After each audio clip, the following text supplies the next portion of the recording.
Good evening, everyone. Welcome to another great edition of That's News to Me. We have a very important guest here tonight. The president of the College Republicans here at the University of Arizona, Blake Rebling, is here.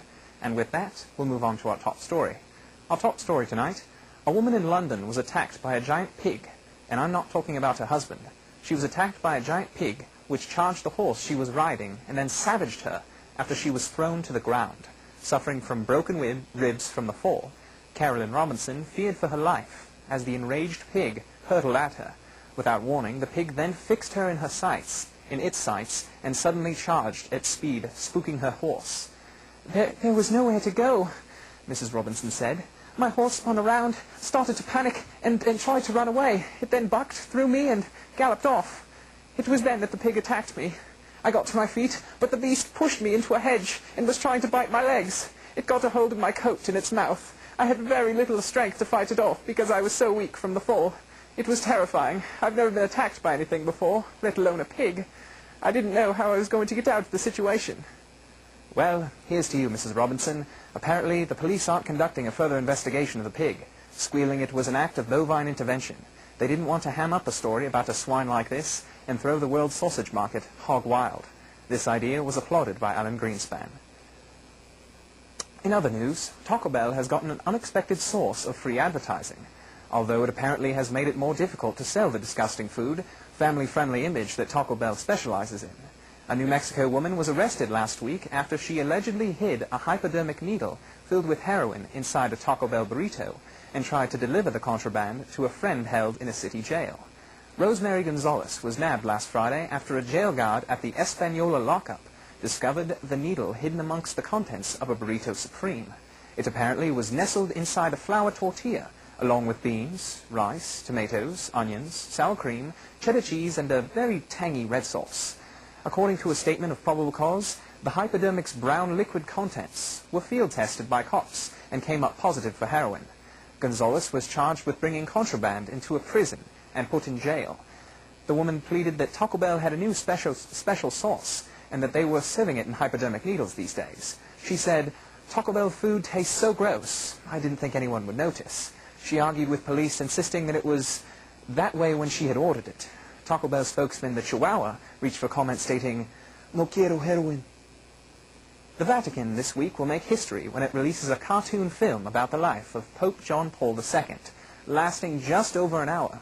This exciting film, it will chart the life of a man born Karol Wojtyla from his humble beginnings in Poland to his death last year at age 84. John Paul II, the friend of all humanity, is the first cartoon account of the Pope's life. It was made by Calvin Cooper, a firm based in Barcelona, and its director by esteemed producer José Luis López Guardia.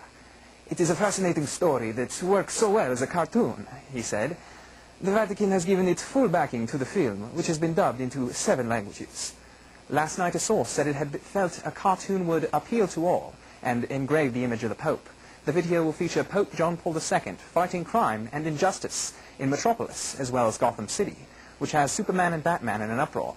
Batman stated, 'He may be the Pope, but that doesn't give him the right to do my job.'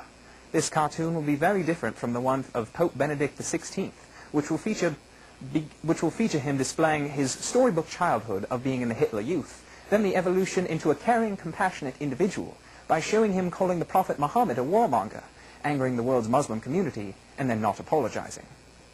Breaking news from the government. Beware terrorists using MySpace. A teenage girl named Julia Wilson vented her frustrations with the Bush administration last spring on her webpage on myspace.com. She posted a picture of the president, scrawled, "Kill Bush," across the top, and drew a dagger stabbing his outstretched hand. Federal authorities had found the page and placed Wilson on their checklist.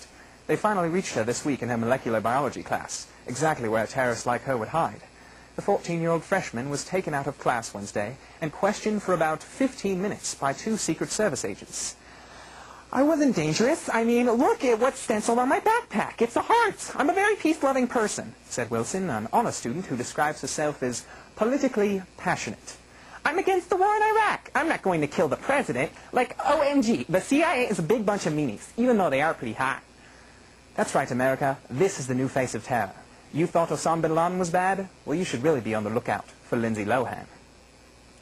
just when you thought it was safe to drink cough syrup to cure your cough. Think again.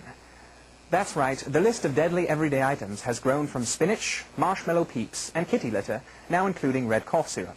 But don't pour your bottle. The investigation had identified 58 illnesses in the outbreak, including the 21 deaths, CDC officials said. Panamanian officials said they have an antidote for the chemical and plan to administer it immediately to the sick.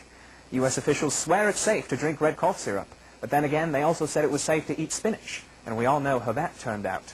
Taking a spoonful of this cough syrup will make your bad case of coughing lead to sleeping in a coffin. And now a very interesting report from our most diverse correspondent. He has been enjoying his ongoing internship with the Los Angeles Police Department. Here he is, reporting live from the United Nations, Cleveland Brown. Good evening, Cleveland. Can you hear me? Hey, Reginald. Where are you right now? I'm at the United Nations. I just heard Brother Kofi give a lovely sermon. Oh, really? What was it about? He said the nations of the world need to get together, y'all. They need to put their differences behind them and work towards peace. That sounds very lovely. What did he say about North Korea? He said we're going to fustigate them. I'm sorry, fustigate? Yeah, you know, wallop, whoop their ass. Give them a 187 beatdown. A 187 beatdown? Don't you know that's the cops' code for homicide? I learned that in my internship. Oh, no, I'm sorry, I wasn't aware of that. Well, it is, and it's going to come by the United States, baby. The Security Council isn't doing anything? Yeah, right. You would have a better chance of getting Glenn Quagmire to become a priest. Hey, hey. I'll take it those aren't very good odds. You betcha. Well, it looks like we were running out of time, but I wanted to take some time and wish you a happy birthday, Cleveland. Happy birthday, Cleveland. Oh, Reginald, that tickles me in a way that if Loretta were to tickle me, I'd say, yeah, that's nice. Yes, and thank you very much, Cleveland. Cleveland bound, everyone. Now we have another amazing event for you tonight. Once again, we have one of the most prominent men in America. Former mayor of New York City, Rudolph Giuliani, was here. We'll show you the tape of that report after these messages. Good evening, America. It's me, former mayor of New York City, Rudy Giuliani. I've come to talk to you tonight about some very serious issues plaguing our nation. As you all know, a few weeks ago, a terrible tragedy has struck our great nation. That tragedy was the death of New York Yankees pitcher Corey Lidle. It was terrible. I love the New York Yankees like no one's business. And as mayor of New York City, I worked very hard to provide a new stadium for the New York Yankees, to provide them building permits and basically anything they need so they could win a World Series. And sadly, they disappointed me very much. They were not able to win the World Series this year, as I'm very, very sad about. But I'd like to talk to you about the upcoming presidential election in 2008. As you know, many candidates go on important news shows and announce their candidacies. Well, that's exactly what I'd like to do here tonight. I would like to officially announce that former mayor of New York City, Rudy Giuliani, who led our great nation through the terrible tragedy of September 11th, is announcing his candidacy for the presidency of the United States of America. That's right, America. Rudy Giuliani will soon be the president of the United States of America. And in accordance with being the president of the United States of America, I would like to expel the Washington Nationals from the Capitol, because I would like to move the New York Yankees and build them a giant $40 billion stadium. That way, I can watch the New York Yankees anytime I would like.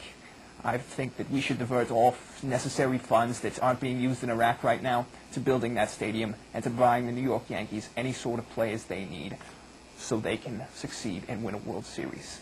It's very important that you support me in 2008 America. It's very important that you support all Republicans going into office this 2006 midterm election, because you know that the former mayor of New York City, Rudy Giuliani, would love to have a conservative majority as soon as he gets into office. On that note, America, I will leave you.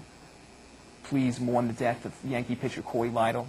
Please vote Republican this midterm election, and please vote for me in 2008 as the President of the United States and the free world. Remember, I led this country through 9/11, and I can lead this country through 8 more years of bliss. Thank you, God bless, and have a pleasant tomorrow.